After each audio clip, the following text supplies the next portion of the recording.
Hello, hello, hello, everyone. Hello, hello. Thank you for joining us. I am super, super excited about today. This little chat has been long overdue, I think like maybe a year and a half overdue. But let me just get started. So I want to welcome all of you all to the book bar again for another episode of Let's Talk About It. Today we have Lamartz Brown here, the author of Back Down Memory Lane. And he has some other ones down. He has some other titles too that we will kind of give you a heads up on it. But today we're going to deep dive into this book. One thing I like about this book was it, number one, it has a lot going on. And we're going to go through as much as we can without giving too much away. But this book had a lot of complexities in it. It had, some trauma, some memory loss, second chances, and do I dare say some kind of inspirational, faith-based kind of little nuggets in here. So we're going to talk about it. So before we dive into this, because y'all know I can get ahead of things, we're going to have our guest introduce himself, tell us a little bit about him, and then we're going to get started. Absolutely. I really do appreciate you having me on the book bar. So my name is author Lamartz Brown, and I am the poetic pen lyricist. I am the author of three novels. My first novel is Built on Broken Pieces. My second novel is Blank Canvas of You. And my third novel, which we will be talking about today, is Back Down Memory Lane. I would say I write for the ladies who love a good dude with edge, a dude that will worship the ground that they walk on. I write for the dudes who don't cheat and who take care of their families, but deal with childhood traumas and breaking generational curses. I write real life stories that will have each woman that reads feeling loved and appreciate it as you guys should. So shout out to all the amazing Black women and thank you for listening and also for reading my work. All right, all right. Thank you for that. That is. You know what? I have to go back to something. So we met at Raw Yes. last year, Hmm. right? And so we did a summit at Raw last year, right? And so that was the first time we did it at Raw, and you were on the panel with the men.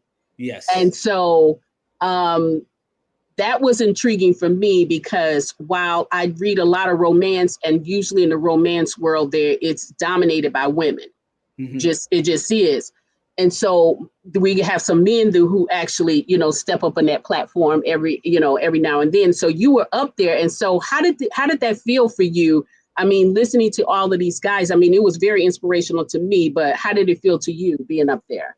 It felt great. I think being up there with a group of guys that kind of write in the genre that I write or even kind of touched it, I think it was great. It gave me a sense of I'm not the only one that do it.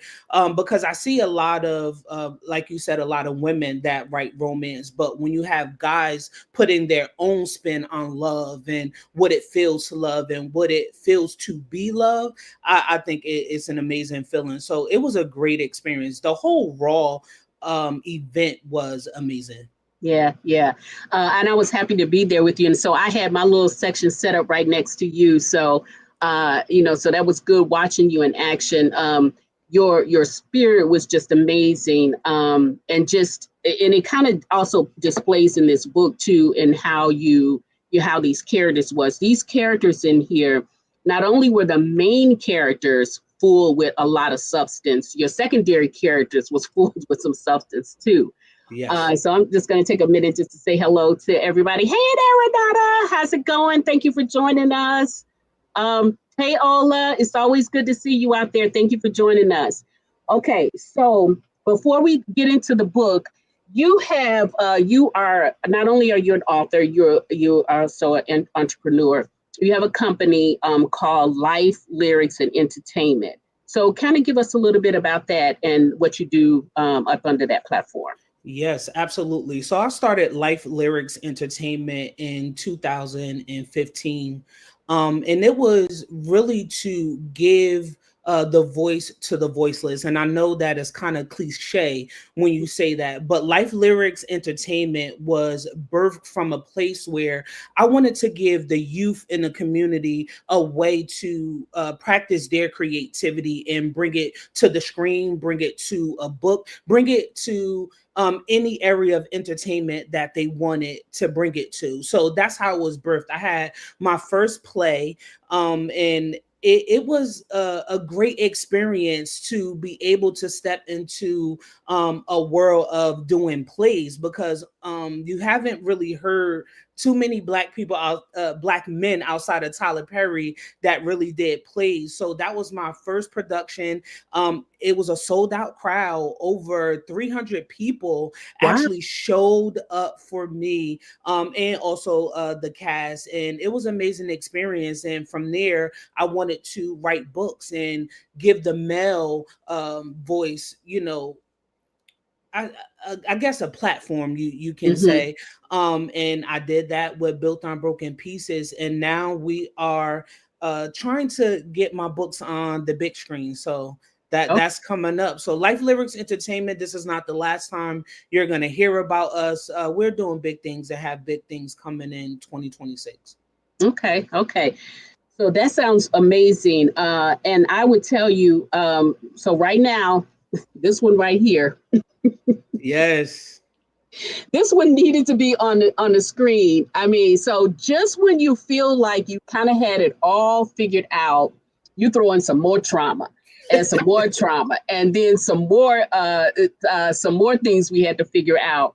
Uh, but one thing I will say about this book was is that especially with Berkeley, Berkeley caught it. Yeah. Honey, when I tell you, if there is anybody that the devil was after, Yeah. that was Berkeley. And, while she wasn't really she wasn't like no Bible toting scripture person, she just had that faith. And I think it was just in her, Yep. just to kind of go with the flow. I mean, so from a teenager, she was fast tracked to an adult. Yep. So, and I mean, like really young, fast tracking into an adult. And she's taking care of her mom. The story starts off where she's taking care of her mom. Um, but, she wasn't going to school because, right, didn't she have to stop going to school to Yep. take care of her mom? So she's doing it very diligently with a pure heart. And then she has, Iceland, and she's taking care of her sister. Yep. And Sydney. then yeah, and then Iceland is there. He is the pillar for her, I guess, for the entire family, if you will. So when you started this book, what came first with this? Was it the characters or the plot? So I really have to give you context or a backstory of how it came Please. about. So every one of my books was written with what I was going through in life at the time. So whatever I was going through in life, it actually became the pages to, my novel. So when you think of Built on Broken Pieces, which was my first book, here I am, in a new relationship at the time, before me and my wife got married. We're merging our families, but I still have a lot of family trauma that I still had to deal with. And I also was still finding out about family secrets, that happened when I was younger. So me really trying to figure out how to be a family man, I had to deal with those different things within my, family, to make sure that my family, newfound family, was going to be good. So that was Built on Broken Pieces, where I tried to gather all of the pieces that I was birthed into and try to create a solid foundation for my family. So Okay. that was Built on Broken Pieces. But then when we got to Blank Canvas of You, I'm newly married. We just had got married. We were on our honeymoon when my wife actually came up with the title of the book, which is Blank Canvas of You. We were sitting at the table on the beach, at night, under the lights, under this amazing atmosphere. And we were talking about the story. I told her, I was like, I want to write a love story. Like, we're in love. I want people to feel it. And I was going through the characters, telling her what I wanted, and we was going through names. And soon as she said Blank Canvas of You, I'm running up and down the beach, because that was the title. It fit well with what I was trying to portray. And then you get down, or back down memory lane, which is my third book. Now, this is the book where I've been married for 2 years now, right? And I'm really trying to figure out, okay, I experienced the honeymoon part of it. Now I have to stop and really go back down memory lane to where I first fell in love with my wife. I wanted to really feel it. So Iceland Ice Jones was somebody who I inspired to be as a man and as a husband, and Oh, how he showed up for Berkeley and Soleil.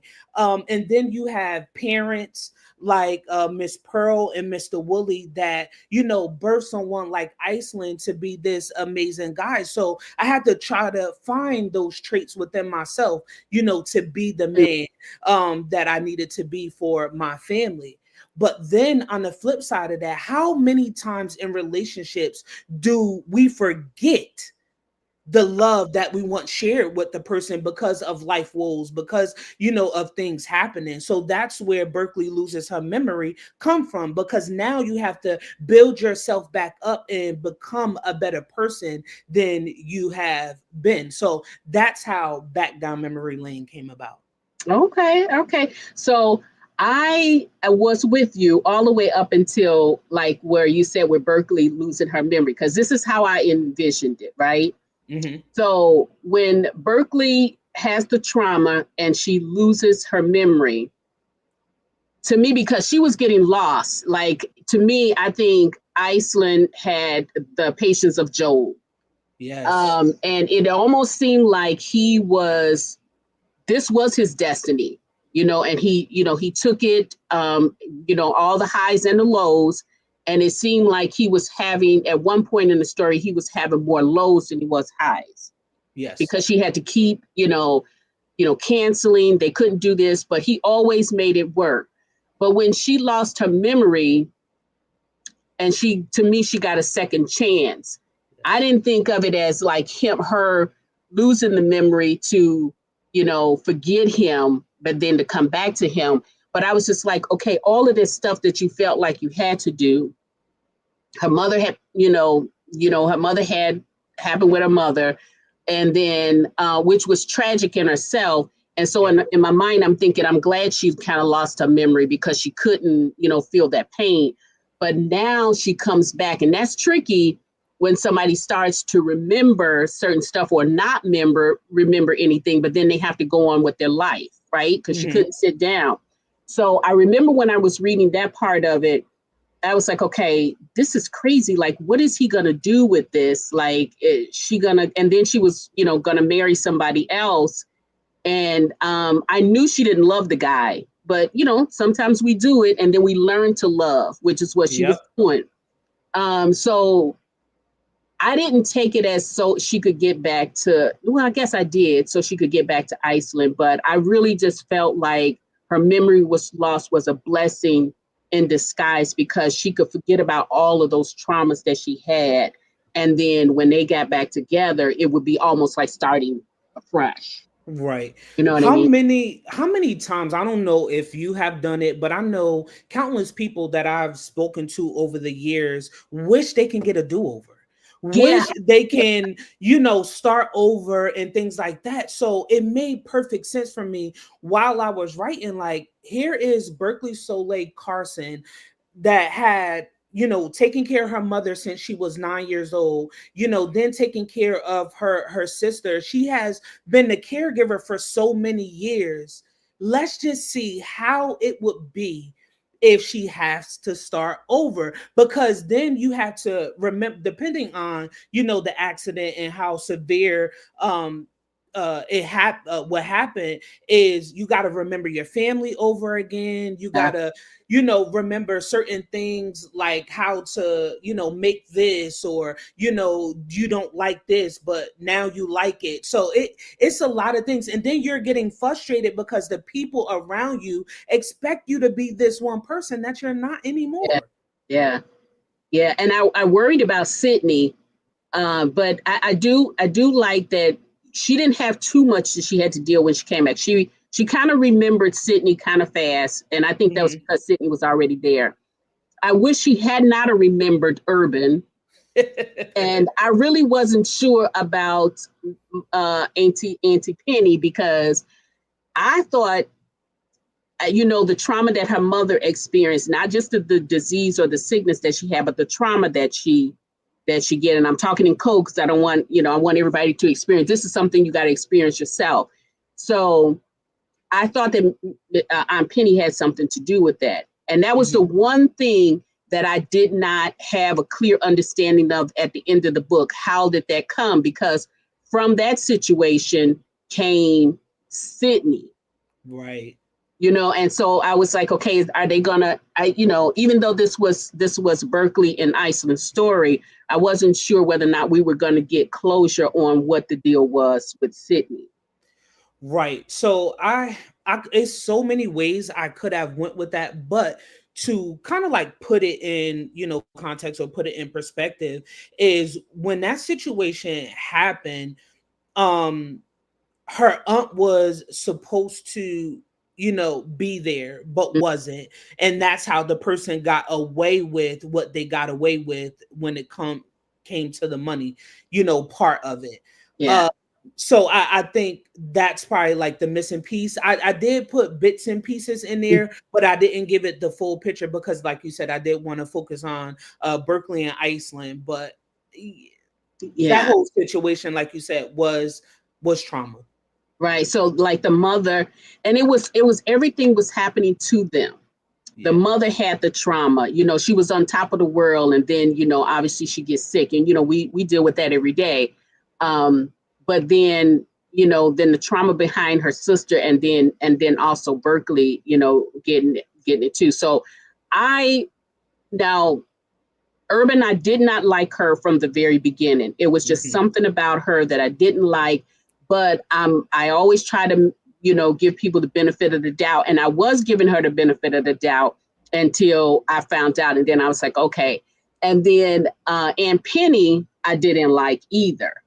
But you surprised me at the end with Miss Penny because now I was trying to think to myself, okay, was Miss Penny bad? Yes, she was a mess, but was she really all bad? And did she set out to hurt her sister?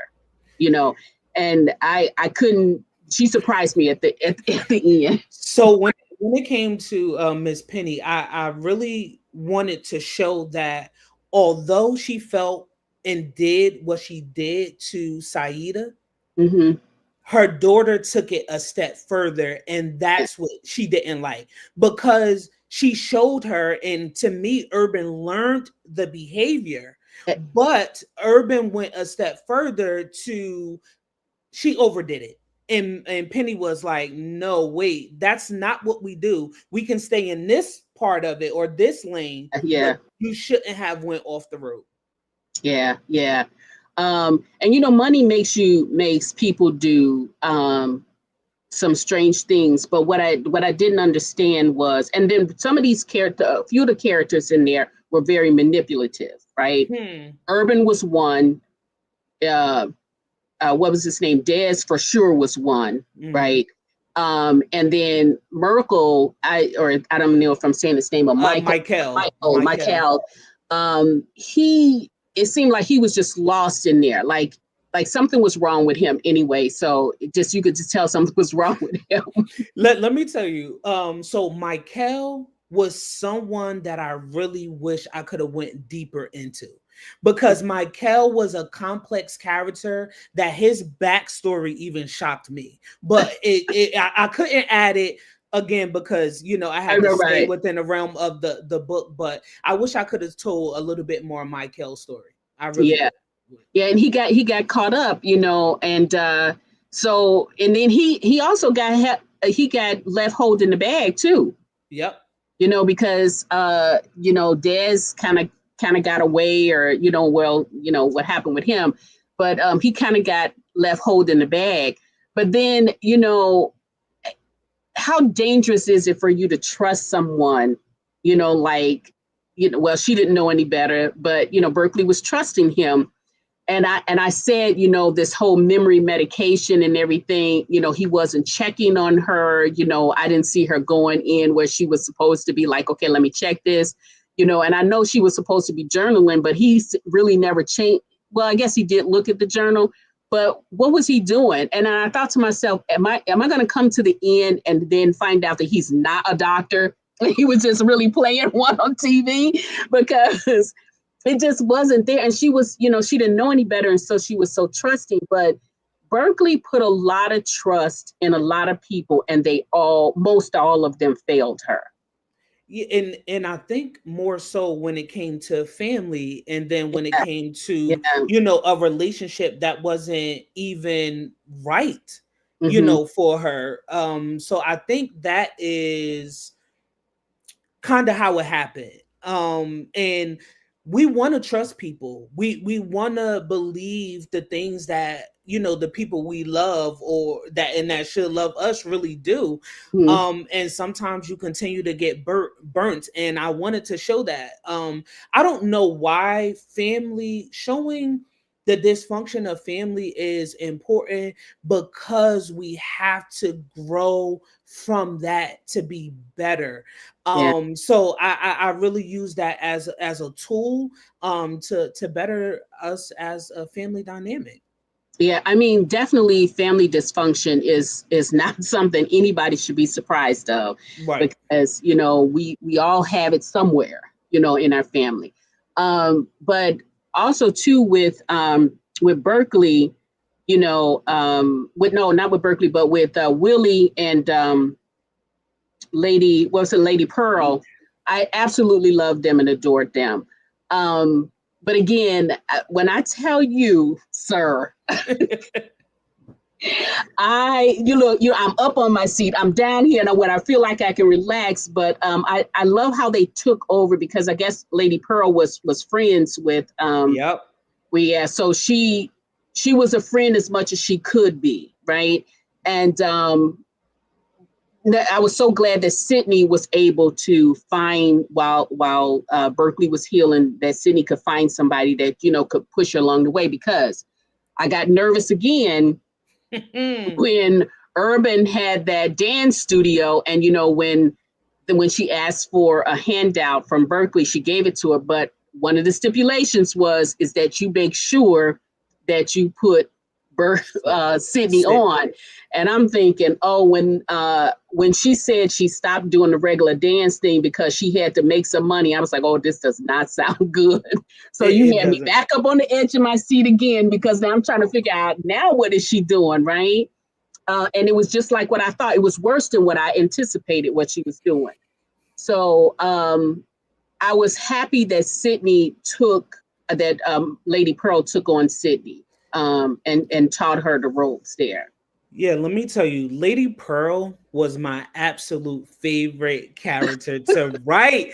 I love me some Lady Pearl. Like, so much so, if God ever give me the chance to, because I have so many projects, but I really want to start.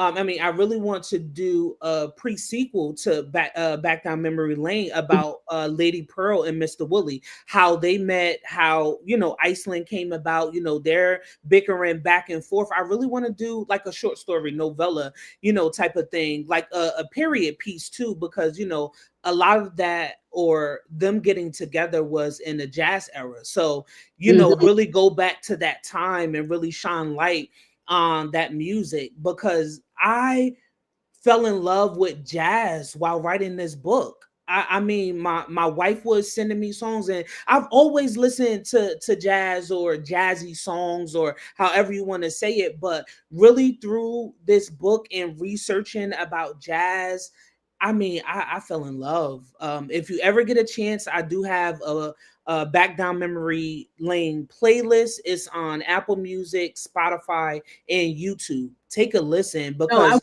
will definitely take a look. yeah, the songs are hitting. Okay. Now, we talked about. I asked you before about which one came first, the characters of the plot. So, and you said you had a, it was basically the plot was in seasons from Yep. first book all the way to this one. Now, when you got to these characters, did the characters, what was the most difficult thing for you to write about Berkeley? We just do Berkeley and Iceland. And then what was something that surprised you about them as you were writing the story? Got you. So for Berkeley, the hardest thing for me to write about her is her having to be a caregiver at 9 years old. So just a bit about me at 17, my mom left New Jersey and moved down to Georgia, and I stayed in New Jersey. And for a 17-year-old to be on their own at such a young age without any support, financial support, let me say, or anything like that, it was very tough for me. It was very heavy. So while I was writing Berkeley, and although she was younger at 9 years old, I felt the weight of it Mm, because I understood what it was. And yes, it was just me, and she had to take care of her mom and her sister. But mm, I felt the weight of caring for someone that, and I'm talking about me, someone that doesn't know better, someone that really don't know what the world looks like or what the world wants. Like it was really tough for me. So I think that translated into Berkeley. But one of the things that surprised me about Berkeley is after all she went through, she was able to still keep going. yeah. Like and towards the end of the book when she was really sick, and I'm like, in my mind, and I'm writing it, I'm like, if she can die right now, you know Yeah. what I mean? Like it, and she kept going through it, and she kept overcoming it, and continued to show up, and that surprised me because most people that go through a lot in life, they are jaded by what life brought them, Hmm. and she wasn't, and she Yeah, wasn't. no, she wasn't because she had a double whammy. I was like, oh my God, goodness, what is with her, right? Because she had when she got almost beaten to death, right?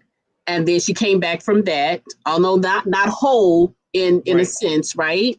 And then the doctor tries to take her out again, and then she overcomes that. But it was one of those moments where if that was real life, you would say, but God, right? Yes, That's all yes. it is, right? And so that's why another thing, reason why I say the story was even though it was urban fiction, it was written as urban fiction, or you classified as urban fiction, it had truly an inspirational or a faith-based type of story. It was, um, there were blessings all through the story in the Yes. situations, right? So you could read this as urban fiction, but it's not your typical urban fiction. No, It's not. we have. So when I wrote it, I really wanted people to feel the love, like really feel the love, and I hope that I portrayed that through my writing. But your question too was, what was the hardest thing, Mhm. I had to write even about Iceland. For me, when Iceland left, that Uh, was really hard for me. Like I really had to take a back seat because I'm like, you're leaving for something you love, but you're leaving something you love. Well, multiple things you love, over there, right. and it just really tugged on me, and I really felt for him. I don't know that part of it was just hard for me to write, like altogether. And what surprised me, Iceland wasn't supposed to never make rank. I never wrote that in my outline. I never wrote it in my notes. And when it wrote itself, I was proud of that because it's something that he always dreamed of. So him leaving wasn't in vain. What happened after, is tragic, but yeah, I think that surprised me the most, him being able to really follow his dreams and do what he set out to do after waiting so many Right, years. right. Well, the one part in the book where, she's in the hospital and they're trying like heck to keep him away from her. But when he goes to that hospital, and you did give us some funny moments, so thank you, because a lot of those moments was like, oh my God, I can't take it anymore. But the moments when Lady Pearl was, jacking Auntie Penny up, yeah. So those Yes. were the funny ones. But the one that like almost split my heart wide open when I was reading this book was when he was there. They was trying to kick him out of the hospital, and before he was going, he was just like, "Please tell me what I need to do. I don't know how to function without you." Those are my words, not his. But my God, I just like the tears just started coming when he left, and then there was a situation before he got picked to go on this special mission. I was like, oh my God, because this is what you expect him to do. You expect him to bomb out, right? Yeah. Because what does he have to live for now? Yeah, I got my dreams that I'm living my dreams, but I'm not living my dream the way I wanted to, right? So I thought, okay, bomb him out. Then you pulled him by his bootstrings. Thank you for that. And then he goes on, but then he has this young lady, and I just felt like that it was something going to form with that, because she was over here doing her thing, and I was just like, okay, they're not going to be together. But circumstances happen, and trust me, guys, when you are reading this, even though I'm trying like heck not to give you all spoilers, even if you can read between the lines of what I'm saying, none of this in this book was an easy journey. None of it. But I will tell you, though, reading this and all the parts of it was well worth getting to the end, because, there is in life, there's sacrifices, right? Yep. And so when reading this book, you have to sacrifice getting all the way to the end to get to the good part of it. So, Yes. but then I also, too, I wanted to say this has sort of like a young adult feel in an adult setting, because they Yeah. were young, you know what I mean? Hmm. They weren't, so it was kind of young adult in an adult setting, because Yeah. it was real life stuff. Yeah, and it's a coming of age story for Berkeley twice over. You get what I'm I know, saying? yeah. It's really that, and I think young adults would definitely enjoy it because they see the journey of love, of loss, of memory, Hmm. and hopefully after reading, they themselves go back down memory lane no matter how old they are, and really see the blessings and not only the traumas. Right. So the going back down memory lane kind of has like a dual connotation, in the sense that most times in life they tell you don't look back, Hmm. keep it moving, you know, keep it straight ahead. But then in life, though, sometimes that's not, we don't always have that privilege to do that. Yes, we make mistakes and we don't dwell on them, but you can't know where you're going until you know where you come from, right? Yes. So I guess in this book, I was able to accept don't look back, keep it moving forward. And I was perfectly fine with that. But then when I read this, it's like if she didn't go back, she wouldn't have it. So I guess I would change that and say, don't dwell on your mistakes or what you did in Yep. the past, because, your past does not define you. Yep. But then when I read this, though, it makes me think, okay, so um, her past, in fact, did define her. So, Mm. you know what I mean? So it was kind of hard. It kind of, Hey there, Miss JB. Nice to have you joining us. Thank you. How are you? Um, it was so I was struggled with some of those metaphors of what you say to yourself to make you feel better, kind of sort of, you know what I mean, or you would say to Gotcha. your body. So I was just like, but if she hadn't gone back, she would have. But I still would say, don't dwell on the past, and your past does not define you. I still Yep. say, Me uh, too. Me too. yeah, but yeah. So you kind of maybe think about that in a sense. So we talked about the secrecy behind Sydney, and we talked about Lady Pearl. So let's talk about how you. So you told us how you what inspired you to do this story, but what have some of the since you've written this story, what has some of the feedback that you've been getting from readers?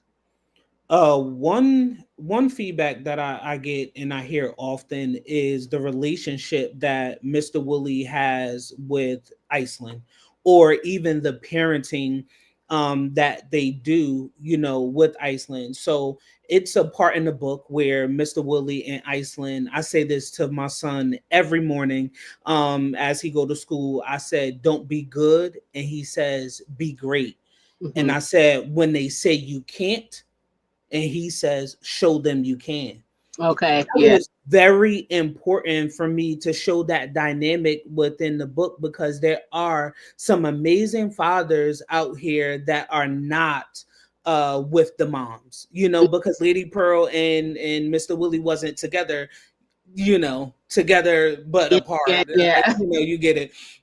So I think that was really important, and it comes up a lot, just that dynamic of how they co-parented very well to be able to birth or help someone grow in their emotional intelligence, because I feel like Iceland was very emotional intelligent. You get what I'm saying? Yeah. And I believe that came from, having parents that really took time with him to build him up. So that was definitely, I heard that a lot as well. And then family ain't ish Right. Right. it's one of the main common themes, as well. So because we all have that family member that you be looking sideways like, why do you act like that? Like, I don't get it. So I think that was a big thing too. Yeah, and and thinking like, and I think also too with Sydney, I think she had to grow up a little bit too fast. But I also feel like, you know, she had a good foundation because she knew she's not going to grow. I felt like she wouldn't grow up to think everything is going to be handed to you. You're going to have to work for it. And then you can't just, because at first she was, because she didn't know where she came from, so she was an angry, Yes. child. But I think once that tragedy happened, she kind of broke my heart a little bit too, because she was like, everybody always leaves me, and she had no idea what was going to happen with with Berkeley, because, when she came back, she really didn't come back as herself. Right. Right. So, in a sense, she became a caregiver at a Hmm. young age, too. So, Yes, think about it. yeah, yeah. So she had to take care. And then I love how she handled Mikhail. Yeah, because out of the mouth of babes, right? Yes. Everybody can Tell tell, it. right? And so I loved her about that. Now, when the way you did Berkeley's trauma with memory loss and all of that, it sounded like you really did a lot of research with that, because you had like the whole doctor with the medications and all that. So tell us a little bit about how your research was with that. Yes, I mean, I Google so many things, but I do have to give a shout out to my sister. She's Dr. Tamika Macmillan, and I text her a lot. How does this sound? Does this sound right? So she gave me a lot of pointers as a doctor. She's been in school basically her whole life, my whole life, but research. and really sitting up reading articles. I wanted to get it right. I also wanted to get the MS diagnosis right too, because I have two friends that I know, and they have MS, and that is, well, actually three. Oh, wow. And yeah, and they have MS, and I wanted to bring, awareness to that it sometimes can be very crippling. Yeah. So yeah, it had to be authentic. Anything I write, I do research, because I'm the type of reader that I'd be like, no, that don't make sense. I'm that type of reader, and I read a lot. And if something don't make sense to me, I'll look it up to make sure that I'm not tripping. So Yeah. yeah. You were very, very detailed with it. I'm in the medical field. Okay. So, so when somebody has that much like medications and stuff in there, like I was like, okay, because he must have did his homework. Now I could not tell you right off because I didn't go back behind you and do it, but I what medications you had prescribed her or whatever. I did go back and check that one, the medication. Okay. Easy to do. But as far as the characteristics of the disease and what Hmm. would happen with the memory loss, I didn't do that. But the MS, that's common to me because I have Wow. people who I know that has MS too in multiple stages. So I definitely could feel the mother's thing. And like I said, when we were reading that, the the traumas, the diseases, and all of that was so vivid. Like you can feel it. So you did give us a pretty good story with that. Now there was a lot of mental anguish going on in this story. Yeah. Hmm. So we read it. So what was your mental state and how did you disconnect when you was writing this story? I mean, because you don't just have small little portions in there. I'm telling you, dude, like you were this book is there. So how did you separate that and how did you deal with it as you was writing it? I don't think honestly that I separated it in that time, in that moment. I I'm a mood writer. Okay. So those feelings, a lot of that is trauma that I experienced or somebody close to me that I love experienced. I haven't experienced anybody losing their memory, but just the traumas of their childhood. Like, I mean, it weighs heavy on me, Mm, sometimes. And being a writer that is a mood writer, I put it in every word that I pen to my paper. okay. Okay. Okay. So Yeah. so now we let's go back to your the big screen. So you said you're working on the big screen. So Yes. now, which if you have the opportunity or when you have the opportunity to put your books on the big screen, which one are you doing first? So it would have to be back down memory lane first. And it's like I'm going in reverse. Back down memory lane first, absolutely. But my first novel, I want to do it as a play. I want Okay. to do it as a play. So would you do this one, that one as a play, this one as a movie? Yep. And now, Yep. do you have any idea of who your characters would play Berkeley and Iceland? Have you thought That's of? a good question. I do know the director I want to use. And I always say her name wrong, so I'm not gonna say it wrong. But she is the director and producer of Forever on Netflix. Okay. She was the producer for Girlfriends. Oh, okay, okay, okay. Um, And I yes, can't think of her name either. I can't think of her name. Mariah. Uh, um, I can't think of it, and I always butcher it. But I would love for her to direct my movie, and also, well, not so much the play, just more so the movie. But as far as characters, that's a good question. I really haven't thought about it. Now, my wife threw out a couple of names. She probably can tell you if she is still watching. She could drop them in the chat, but that's something I need to start thinking about. So Well, as I was reading this, I thought this one would be better served on the big screen Yes. because especially the scenes, the more criminal scenes that you have in here, Hmm. um, those would be vivid on the screen. And I tried myself to figure out who I would like to see, and I'm still going mulling it over. I couldn't find it, so that was one of my questions I had to you because I figured maybe you would think, since you're the author, you might know. No, you know what? I also believe that you can make an incredible movie with new talent. So that's how I Oh, look at it too.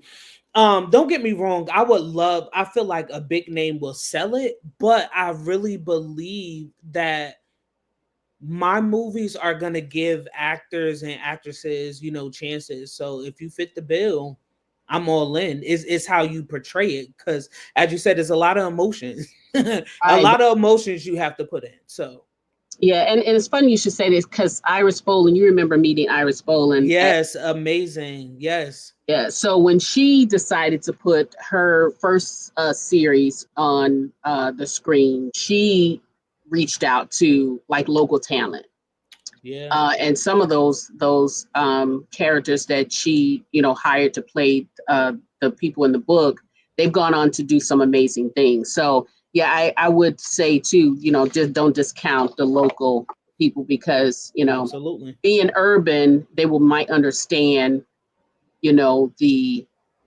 characters a little bit better and give it a Yep. little more. Um, so now, when you were writing this story, okay, so you've done the other two. You're writing this story.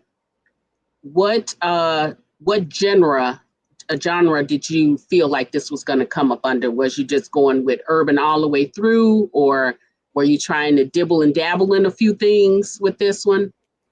I would just say I kept thinking romance, Okay. romance, romance. Like coming out of Blank Canvas of You, it's more urban Hmm. than romance, but I mean the romance aspect is there. But I wanted to write something where when you finish reading, you shake the pages looking for more love, Mm, looking, for more, and this is a bad way to say it, but more trauma bonding, because a lot of times you read books and you connect with the person because you bonding through the trauma that they went through in life, but really shaking it to really get more out of it. And I think I wanted to just show that as far as like love too. So yeah. romance and love. Now, moving forward, do you have any other projects that you're working on or coming up? Yes, absolutely. So I have two books that I am writing right now. One should be out fall and one early 2026. So the first one is more urban. Mhm. It is going to have some romance aspects to it, but it's also going to be kind of like a mystery as well. Okay. So going to have that feel. And then I'm writing my first erotica. Ooh, okay. Yeah. So, and shout out to my wife again. She actually came up with the title of the book and also the concept. I just added the twist. Okay. All right. So now, okay, so erotica. Now, when you say erotica, Hmm. people think of erotica a lot of different ways. Now, I don't mind Hmm. erotica, but I need a story with it. So, Absolutely. okay. All right. So, So all right. I'm the same way when I read, and I rarely read the genre. If I can be Yeah. honest, it's something that is kind of like taking me out of my comfort zone, and it's fun. It's really fun for me to write. It's yeah, I'm almost finished, but when I think of erotica, yes, let all of the steamy stuff be there and it be great, but if it does not have a storyline, as you said, that I can follow, I'm putting it down. Right, I, right, I right. don't I don't do that as a reader. So hopefully, with this story, it really comes. I'm really loving it. It's set in New Orleans. Uh, Um, okay. yeah. So it's I'm That's I'm loving tricky. how it's turned Now, out. Yes, absolutely, absolutely. now, okay. So you said, so did your wife suggest that you do this, or? Okay, so this wasn't on your radar. Was not. It was not a book that was in my calendar or even titles of storylines. But when she said it to me, it sparked something in. And at the time, I was writing the other book, which is more heavy, which is more in tune with emotion. I wanted to do something fun and something out of my comfort zone. So yeah, when she said it, it just I lit up. I lit up. Okay, so I could tell from Raw and then just from our conversation here. So your wife has a lot of influence, right? Absolutely. So is she picking up the pen? Because she got a lot So of ideas. So let me tell you, I tell her that all the time. Now, she just added two more book titles and concepts because we have a notes app that we share Mhm. because it become, and she said, no, this is something I know you can turn into something, so I'm just gonna leave it here. She doesn't want to write. I think she would be great at it, but she Okay. doesn't want to. Well, the next time I see her, and I'm Yes. sure it's going to be another time, Mm-hmm. we are going to have a conversation because, Absolutely. because even when I saw her at Raw, she was pushing the way she was talking about the story. Yep. Um, and so I was thinking even then, like, okay, maybe they could do something together. I I would want love to to. see you guys write a story together. I So, want to. so you put that in your notes app and tell Yes, her Midnight yes. said, I want a Yeah. story together. I'm gonna do it, man, because I have to. Like, I really think she'd be great at it. Her imagine, she said, it's not my Our ministry. ministry. Well, we gonna look, we're gonna make it your ministry. Yes, we have to. We have to, because the story she come up with in the titles, I mean, amazing, amazing. But we do appreciate you, though. We do Yes, appreciate you. As long as absolutely. you keep the words coming some kind of way. But I would love to see you guys do a story together. If she doesn't want to do it by herself, because I know that's scary, because Yeah. here I am calling the kettle black. But anyway, but I would love to see you guys do a story together. I feel like when I saw you guys when I met you, just the chemistry there is good. And I think a story would be good. So maybe not this year, not in 2026, but somewhere down the line, I'm with it. make that happen. Yeah, and we love that you help him. We absolutely love that you help him. But it would just be fun. So see if you can help him do it together. Right, right. Yeah, she's definitely my muse. Yeah, Definitely. like I said, I enjoyed you guys together when I met you at Raw, and I think you were someplace else too. And I saw a video of you guys together with someplace else. It was another Uh, event. Black Romance Book Fest. Oh yeah, the one in Atlanta. Yes, Okay, amazing experience. Amazing experience. okay, yeah, that's what I've been hearing. I did not even hear about it, and I think once I heard about it, it was already sold out. Oh yeah, so hopefully you could come next year. Well, Tickets on sale August 15th. I'm putting that yeah. out there. Yeah, that is true, Miss Ruby. It is great to have a supportive, and this is exactly what that summit was like. Well, partially the summit was like, Mm-hmm. even though we highlighted the men there, but we had men who were husbands of Yep. female authors, and then we had male authors who we didn't get a chance to talk to the women, but we imagine it's just the same. Your wife is a prime example of, how supportive, how that helps you in your writing. And you do give her Yes. her kudos. So, Absolutely. appreciate that. Yeah, but the men who are husbands of authors, they have some amazing things that they say about their wives and, how they don't mind taking a back seat, when it's a deadline time, it's none of that let's fight for power kind of thing. So I enjoyed that summit Me too. because, because a lot of times we don't get a chance to have our men, on the stage a lot Yep. and just to hear, how they feel and, Yep. and how it makes them feel when they have a partner who is, the whole world loves, you got to Yeah. share the whole world. Um, So, you know what? This is our time, and I hate this, but I could go on and on, but I was trying to be a good book buddy and not spoil too many things. But when I tell you guys, this book right here, it was such a pleasure reading. It's not for the faint at heart, I would tell you that, but it's really good. The storyline is great. Um, there's some nuggets in here, whether it being trust issues, inspirational issues, faith based issues, love, second chances, all of that good stuff, all in this little, well, not so little book there. So grab it. This book is available wherever books are sold.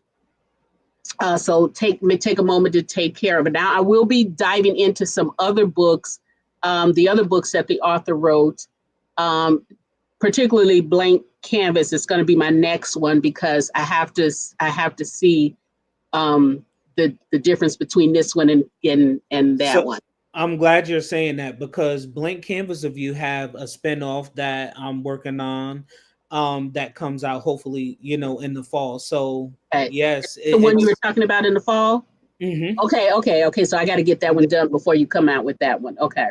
Yep, and I can't wait. It is whew, it's a roller coaster. Okay. Roller coaster. Well, we know you know how to do roller coasters.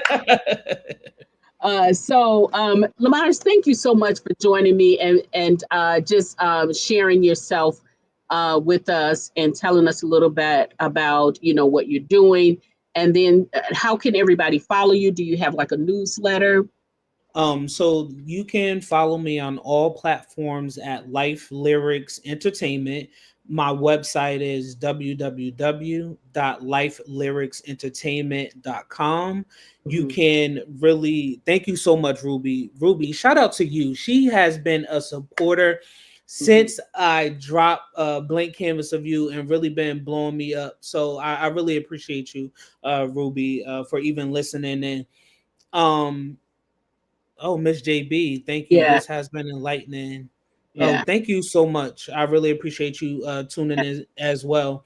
And you can find all of my books on Amazon as well. Just search my name, Lamartz Brown, and I'll be there. And TikTok is really big right now. So follow me over there on TikTok because I need some more followers over there. We like Look, to we yeah. like to dance, we like to have fun. So yeah, follow me over there. Okay. All right. So, guys, you have it there. Thank you to my listening audience for joining me over time and time again. I love you for that, for hanging out with me. If you can be so gracious as to subscribe to the channel if you have not, so that you make sure that you don't miss any shows that I put on. Tag a friend and let them know, because we always have to bring our book buddies along, because sometimes they all over the place. We are always all over the place, but let them know. And then make sure you follow Lamartz on all of his platforms so that you don't miss his upcoming projects or anything else that he's doing. So we're going to check him, and then maybe we might see a dual book from him and Mrs. Brown. We'd love to see that. Yes. So thank you all for joining me again. And until next time, we will see you um, virtually. All right. So take care. Let me see here. Close this out here. Do, do, do, do, do, do, do.